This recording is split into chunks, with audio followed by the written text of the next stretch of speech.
This is Valis 4, brought to us by Atlas for the Super Nintendo, or rather, Super Valis 4, although there's really not much that's super about it. You see, this is another one of those ports from the PC Engine original that suffered some pretty massive editing, kinda like Dracula X.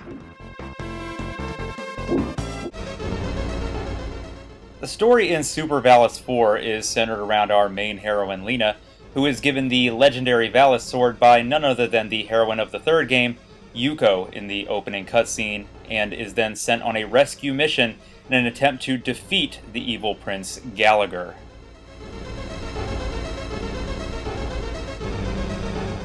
The storyline in Valis 4 isn't terribly important, nor is it very interesting either, but at the same time I don't really expect it to be, since this is a pretty standard action platforming game.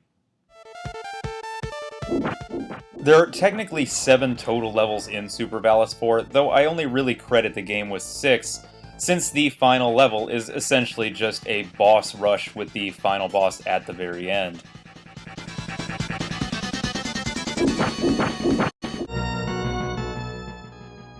Valis does have a couple of features, though, that do separate it from a lot of the other action platformer games on the Super Nintendo, first and foremost being its item system.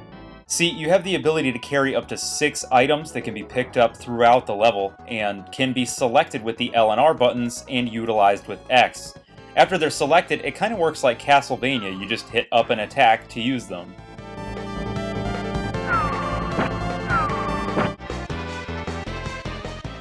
All of the items serve a unique purpose. For example, some can shoot fireballs low to the ground, or even high up into the air to hit flying enemies. There's even an armor power-up which can shield you from a couple of hits before taking down any of your life bar. And speaking of the life bar, in Super Valis 4, once you get to a certain number of points that are displayed right under the difficulty level underneath your life bar, you will actually level up and increase the size of it. The only bummer here is that when you continue, it decreases all the way back down to the standard position. And about the difficulty in the game, there's really only 2 settings to choose from, just a normal and a hard, with an easy mode that can be accessed with a code that's input at the title screen. Thing about the difficulty in Valis 4 is that the game is pretty reasonable and fairly simple to get through for the first 6 or even 7 levels all the way up to the final boss. Once you get up to the final boss, it is borderline impossible to defeat him. And that's not to say that the entire game up to that point is really easy. It definitely has its share of overly frustrating moments and cheap deaths. It's just that the contrast between the actual stages you're going to go through and the final boss fight is immense. The difficulty really just boils down to knowing which items to use and where to use them, especially on the bosses, and figuring out the patterns of those bosses in order to progress. Once you get those the first time, the rest of the game is fairly simple, but it does take some practice to get used to.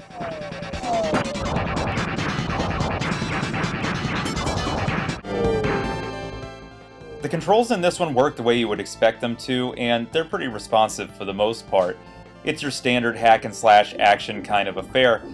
Funny thing about Valis 4, I did not know that you could run by double tapping forward to extend your jump until probably about an hour into the game.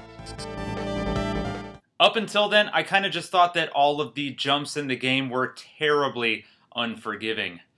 Oops.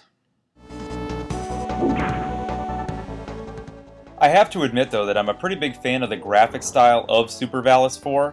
I do think that the main character animates really well, and I like the size of the sprites.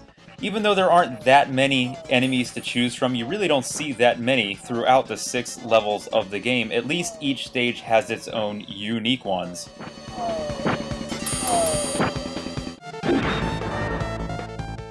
The stages themselves all look pretty good, and some definitely better than others. One of my personal favorites is the interior of the church on the 4th level, and of course Castle Vanity with its scrolling clouds in the background, which is the 2nd level, and an exclusive level to the Super NES version of the game. The music in Super Valis 4 may very well be my favorite part of the game, although at the same time I kind of have a love and hate relationship with it. You see, some of the stage music is really great and will get stuck in your head and is extremely memorable, while others are just plain obnoxious and you just can't wait to get through the stage to get to the next level so you don't have to hear it anymore. All in all, Super Valis 4 is a pretty good game. It's an above-average action platformer with a unique style for the Super NES, and it's extremely reasonable. For the $10 or so that you'll pay online for this one, it's definitely worth adding to the collection. Granted, it is kind of a shame that the game was as edited down as it was for the Super Nintendo, but at the same time it does stand on its own as a game that's worth playing, despite all of its little flaws. As always, guys, I'd like to thank each and every one of you for watching, subscribing, and commenting. And until next time, stay classic.